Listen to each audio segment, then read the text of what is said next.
What's going on, everyone? My name is Elk, and I've been away for a while. I've been quite busy, but of all the things I've been busy with, I did not want to pass up this special moment.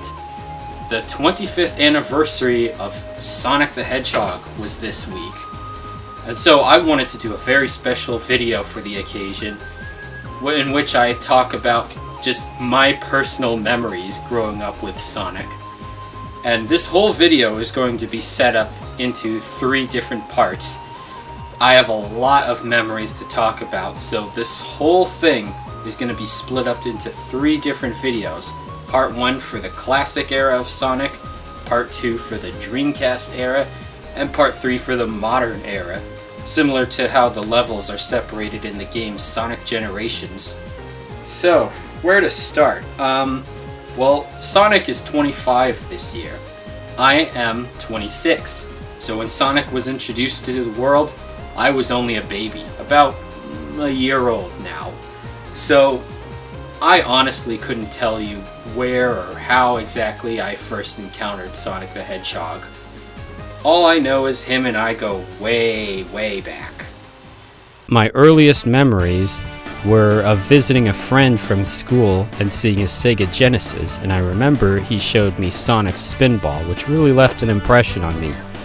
Another of my earliest memories was actually from playing the arcade game Rad Mobile in Chuck E. Cheese, and noticing that Sonic the Hedgehog was the ornament hanging from the rearview mirror. The bulk of my exposure to Sonic the Hedgehog before becoming familiar with the games was actually through his 2 cartoons at the time, Adventures of Sonic the Hedgehog and Sonic the Hedgehog, the latter being known among fans today as Sonic Sat AM, because apparently this one aired on Saturday mornings.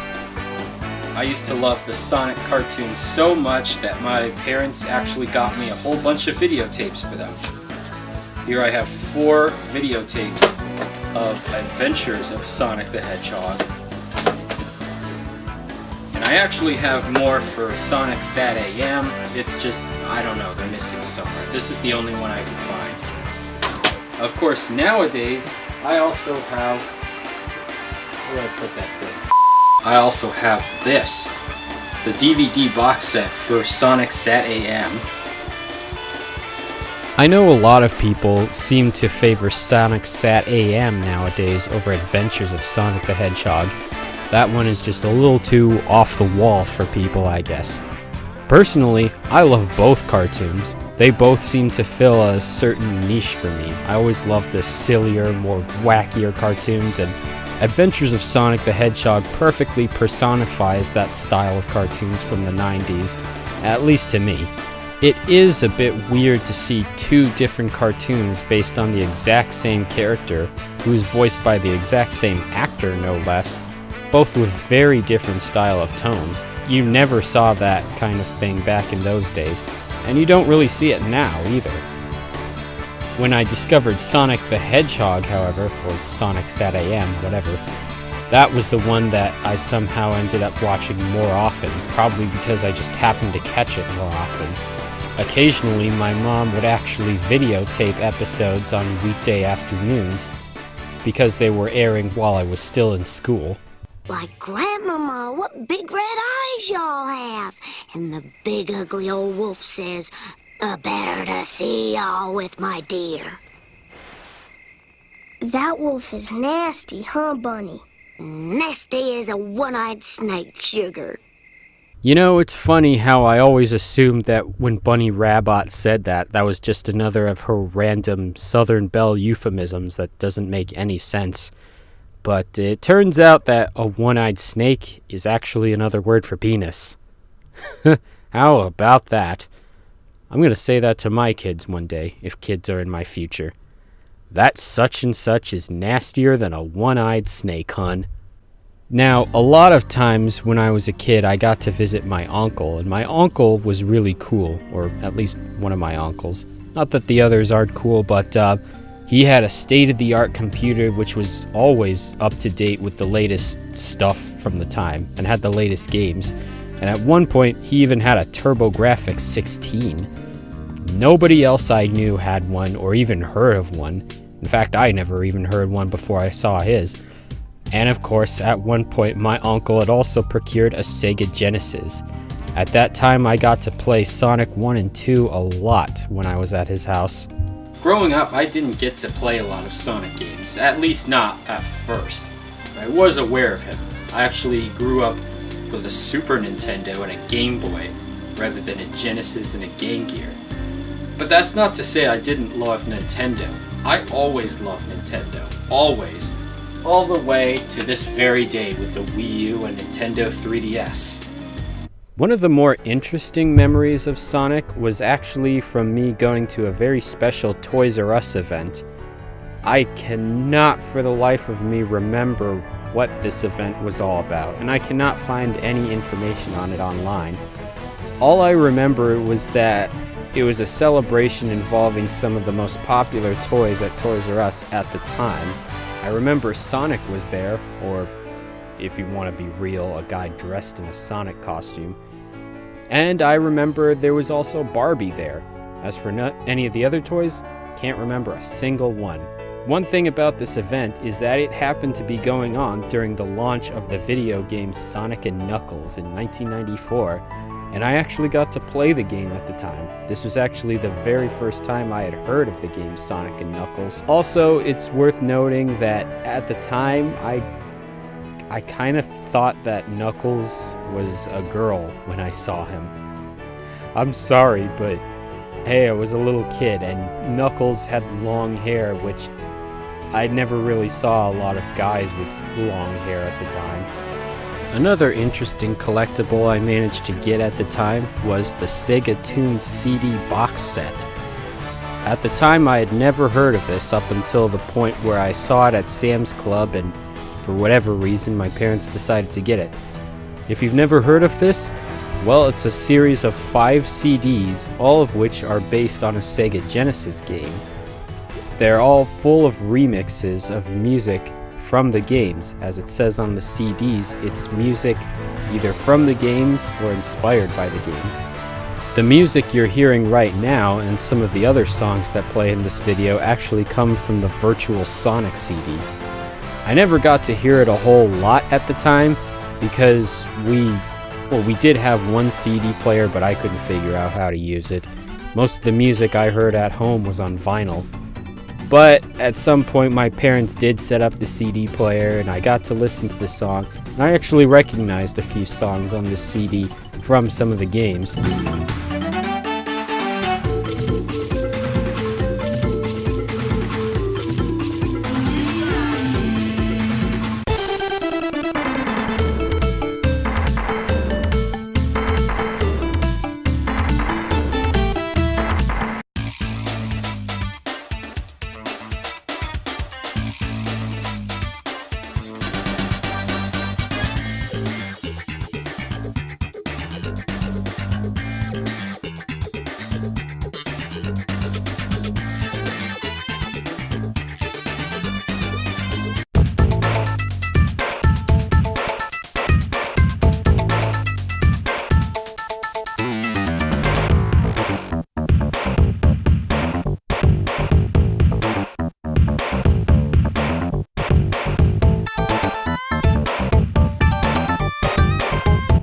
But most of it is original stuff.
If I can get away from talking about Sonic for a minute though, I actually learned about this recently. Apparently the Comics Zone CD is actually a repackaging of the Roadkill CD album that originally came with copies of the game.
For those of you who don't know, Roadkill is a grunge band fronted by the game's composer Spencer Nielsen, and is named Roadkill after the main character Sketch Turner's pet rat. Of course, one thing I remember I always wanted whenever I saw it in stores, there was the Sonic backpack. Hopefully I can find a picture of it. But I remember there was a pouch on it, which had Sonic saying, "Time for fun, homework's done," and I could only assume that pouch was meant to hold a Game Gear. My mom had actually once made me a Sonic Halloween costume back in 1995. And by made, I mean she sewed the entire thing. Like, there were costumes you could buy in stores at the time, but my mom sewed the whole thing from scratch. Here's the photo. Don't I look so adorable? Then, at some point, it finally happened. My parents had finally got me a Sega Genesis, and they had gotten me 2 games to start with. One was Sonic Classics, which, if you don't know, is Sonic 1 and 2 and Dr. Robotnik's Mean Bean Machine, all in one convenient cartridge. And the second one was Pac-Man 2: The New Adventures. Unfortunately, this moment would not last. For whatever reason, my parents were unable to connect the Genesis to my TV at the time. Now, at the time, I didn't understand how game consoles connected to TVs, so I couldn't tell you what went wrong. But unfortunately, my parents decided to call it quits and returned the system and games the next day. I cried for the whole night. Thankfully, at least a year or 2 later, if I had to guesstimate based on my own memories, I finally did get my first Sega Genesis in 1997 for my 7th birthday, when my uncle gave me his Sega Nomad. That's right, the Nomad happened to be my first ever Sega Genesis. And I still have my Sega Nomad to this very day. Of course, as you've seen earlier, it doesn't work. It's actually a common issue with Nomads. What is the Sega Nomad, if you don't know? Well, it's an official portable Sega Genesis. And it's also quite rare. I'm sure that for most people, this was not their first or even their only Sega Genesis. But it was mine. And of course, to go with it, I had every single Sonic game on the Genesis, with the exception of Sonic 3D Blast and Dr. Robotnik's Mean Bean Machine. But I at least have Sonic 3D Blast now. Oh, forgot about Sonic Spinball. My first Sega Genesis game was Sonic the Hedgehog 3, which at the time, believe it or not, I had never heard of. I kind of assumed that Sonic and Knuckles was Sonic 3. But eventually I did get Sonic and Knuckles as well, and boy was I amazed when I found out what the cartridge looked like. Imagine my surprise when I learned that it could lock on with Sonic 3 and even Sonic 2. That was such an amazing surprise. I even got Wacky Worlds. I wonder how many people have heard of Wacky Worlds. It is part of the Sega Club line of games for small children. If you don't know Wacky Worlds, it was pretty much Sega's second take on an art suite for young children, their first one being Art Alive. However, the benefits of Wacky Worlds were that 1. Art Alive did not feature Sonic, and 2. When Art Alive came out, the Sega Mega Mouse was not yet available, but it debuted, at least in the US, with Wacky Worlds, and it fully supported the Mega Mouse, which I also have. What was really cool though was at the same time that I got the Sega Nomad and Sonic 3, I also got this strategy guide for Sonic 3. And although it doesn't advertise it on the front, it also had a guide for Sonic CD. Now this was before I had Sonic CD on Windows 95, so until then it served as a very nice preview. But at the same time, the portion of the guide talking about Sonic CD was awfully short compared to Sonic 3. And looking back on it, the guide is really not all that helpful.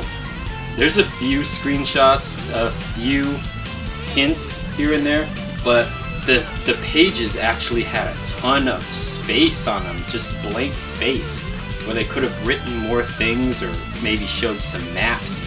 And that's another thing now that I think about it. This guide had no maps, actually.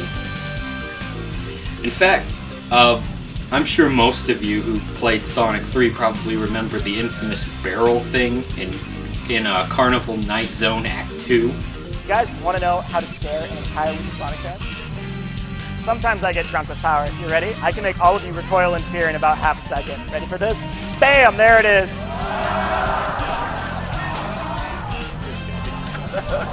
There it is. Oh, but we're not done yet. Why? Let's zoom in a little bit on that bad boy. All the minutes, all the time overs. Behold the true final boss of Sonic 3. Throughout the 1990s, I never once figured out how to get past that barrel. Never. Never saw the ice cap zone or the launch base zone without cheat codes. You would think this strategy guide would tell you what to do about that barrel, but it doesn't. I was very shocked about that. Like, I thought I missed something when I looked at it. But nope, there was nothing there. Also, was anyone else confused by Sonic CD referring to Amy as Princess Sally in the instruction manual? Because that also happened in the strategy guide and in the Windows 95 version. And I just did not get it. That looked nothing like Princess Sally.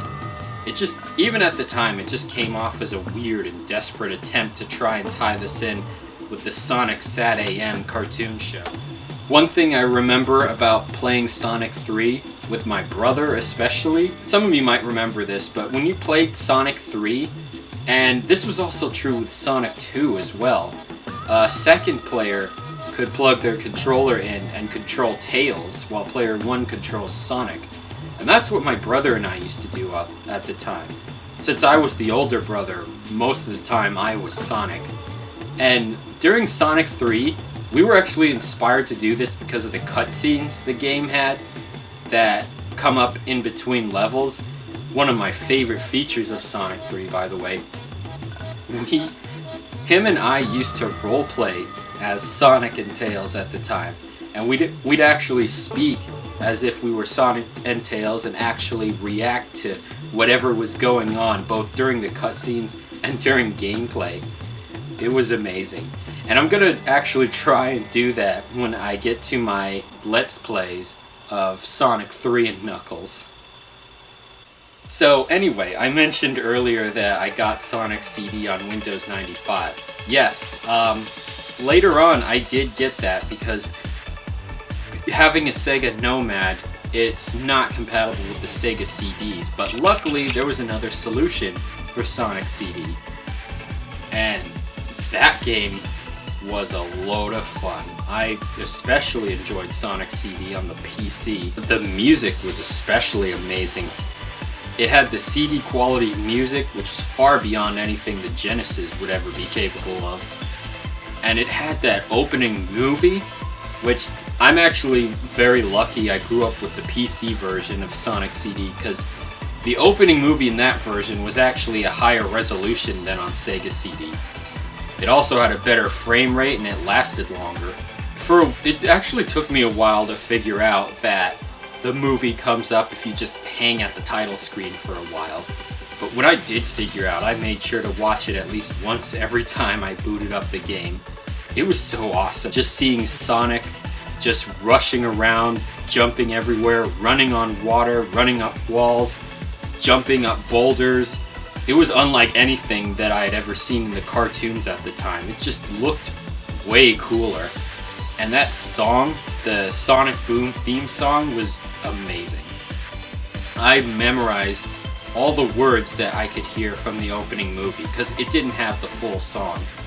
But it was just amazing to me that I thought maybe one day, I don't know, when I'm a teenager, like Sonic probably was, I don't remember his age at the time, but maybe someday I'd be cool enough that I'd have my own theme song in which a bunch of girls sing about how awesome I am.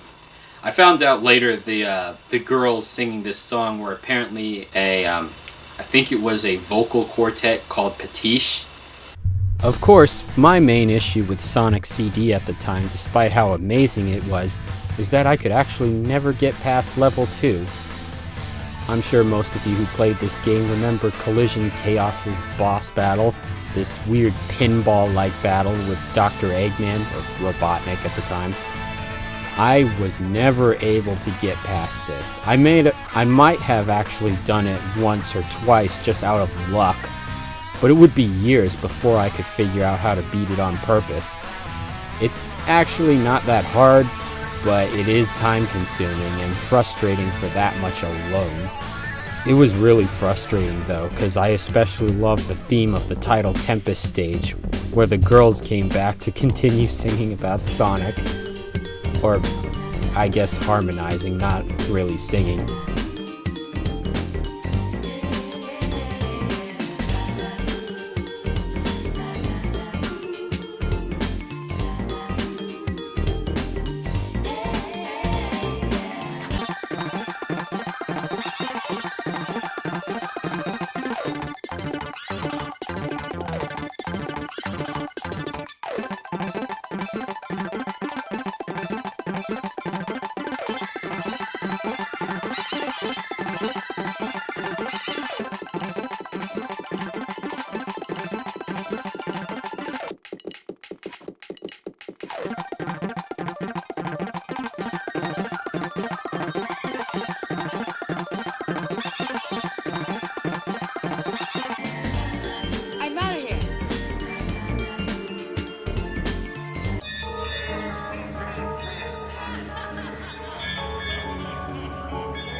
Now, around that time, I also got Sonic Schoolhouse for the PC, which is an especially interesting and very obscure part of Sonic the Hedgehog history. There was actually another YouTuber named Lazy Game Reviews that I watch all the time. He did a very amazing review of Sonic Schoolhouse, actually.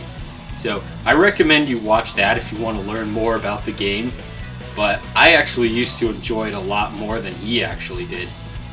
Maybe just because I was a little kid, though. I don't know. I was still within that game's age demographic, that's for sure. One thing I remember about the game is, and Lazy Game Reviews shows this in his review too, but When you answer questions correctly in that game, you would actually have it tallied up in a score that was represented by gumballs, in a gumball machine. And you could print out your score in the game. You could print the image of the gumball machine, the number of gumballs, and the picture of Sonic. I actually did that once and brought it to my elementary school at Show and Tell. I just wish I could remember everyone's reaction, but I was too young to remember anything really. I later got Sonic 3D Blast on the PC as well. I didn't have it for the Genesis, but oddly, I did forget to mention this as well. Earlier, I also had Sonic 3D Blast, the Tiger electronic handheld game. When I couldn't have it on the Saturn or the Genesis, but before I was aware it was also on PC, I had the Tiger electronic game. I actually remember seeing a commercial for that.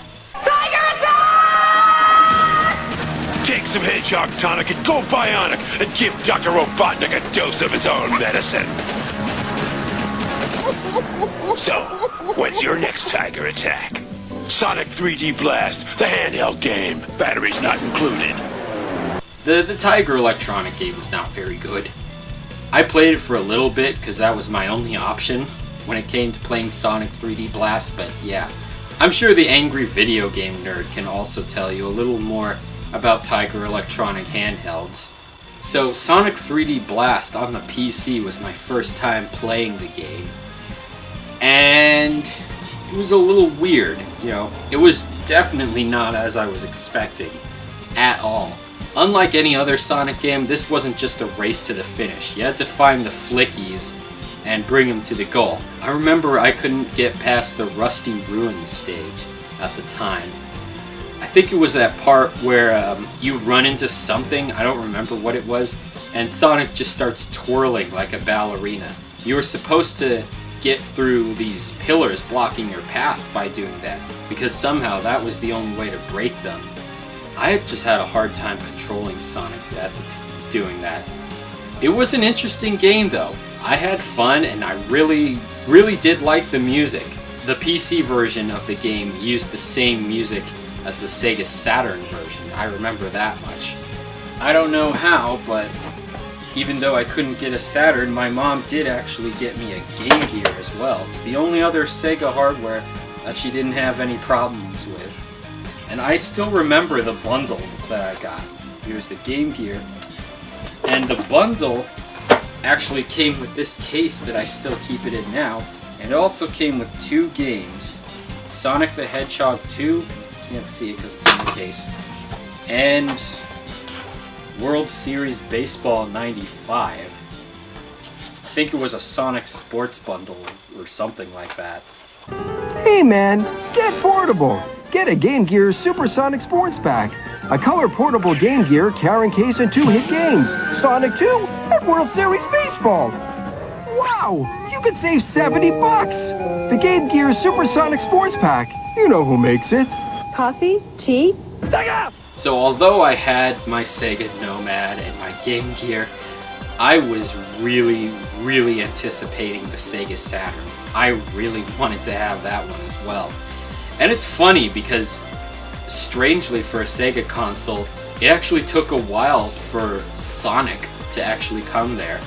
However, there was one game on the Saturn I was aware of coming from the creators of Sonic, and that was Nights into Dream. And I was interested in that game, if only for the fact that it was coming from Sonic Team. If I had heard of Rystar and Burning Rangers at the time, which were both also made by Sonic Team, I would have been just as hyped for those. Either way, I was eagerly awaiting the Sonic games that were coming to the Saturn most of all. There was Sonic Jam, there was Sonic 3D Blast, and there was Sonic R. I was most interested in Sonic R because that one was not only the first full 3D Sonic the Hedgehog game, it was also a racer, which was the most interesting type of Sonic game for me. I was surprised that Sega didn't make a Sonic racer like that before. I think I did get to play that once in a Funkoland at the time, on the Sega Saturn. But like with Knights, I didn't quite understand what was going on. And the controls were a little hard for me to grasp too. During the time of the 32-bit and 64-bit generations, my uncle, cool guy if I didn't make that clear enough, he gave me a bunch of his video game magazines, including a lot of issues of Electronic Gaming Monthly, and I still have them to this day. One of them in particular I remember was the 100th issue from November 1997. In this one, Electronic Gaming Monthly listed the top 100 video games of all time. And Sonic the Hedgehog 2, I remember, was number 71, with Knights being 70, and then Sonic CD was number 17. Of course, you gotta remember, this was 1997, but either way, do you agree with them? And that about does it for my memories of Sonic within the classic era of the Sega Genesis. There were a few games that I had left out, actually. One was Knuckles Chaotix on the 32X, which I left out because at the time I had never heard of this game. Heck, I'd never even heard of the 32X at the time. As far as I knew, neither of those things existed. I also didn't mention Sonic Extreme because I had no idea that game was in development. But considering its cancellation, maybe it's better that way. Anyway, stay tuned for my next video in which I talk about my memories of Sonic within the Dreamcast era. I won't just be talking about whatever happened with Sonic during the days of the Dreamcast, but also stuff that happened with Sonic within the lifespan of the consoles within the same generation as the Dreamcast, the PlayStation 2, the GameCube, and the Xbox. I'd like to thank you all for watching this. My name is Elk, and I'll see you when I see you.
Hey guys, I want to thank you guys for watching my Sonic the Hedgehog 25th Anniversary Classic Memories retrospective. Now that we're at the end of the video, I just want to explain something really funny that happened. So, you probably remember earlier in the video where I said that my Nomad is broken and I have to fix it, right? Now here's the thing, it really was broken. But when I was filming, it just magically started working again. I know, crazy, right? I was actually planning to do this whole skit at the beginning of the video where I walk in, I see my Nomad right here, and I decide to pop in Sonic the Hedgehog and play it, and I act all nostalgic over it, and then all of a sudden the Nomad doesn't work. I keep trying to flip it on a few times and it doesn't work, and I'm just like, darn it. I forgot, I gotta fix the Nomad. And then I would come back later and I would fire up my PlayStation 3 because I downloaded Sonic the Hedgehog on the PlayStation Store, and I'd just play it that way instead. And I actually filmed most of those scenes, but I had to film myself actually trying to turn on the Nomad, and I actually had to plug in the AC adapter to show that it tries to turn on, but it really can't. And so that's how I discovered that it's working all of a sudden.